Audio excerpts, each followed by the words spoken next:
రంగు రంగు తారలన్నీ తొంగి తొంగి ఒక్కసారి చూస్తున్నా ఏంటినా,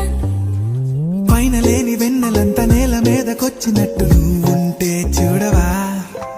మంచువాన నన్ను ముంచనంట, వాన విల్లు మీద ఇల్లు కట్టినెవ్వరంట, ఈ లోకమంతా నిన్ను చూసనంట, ఏ దిష్టి నిన్ను తాకకుండా ఇంటిలోనే దాచుకుంటా. రంగు రంగు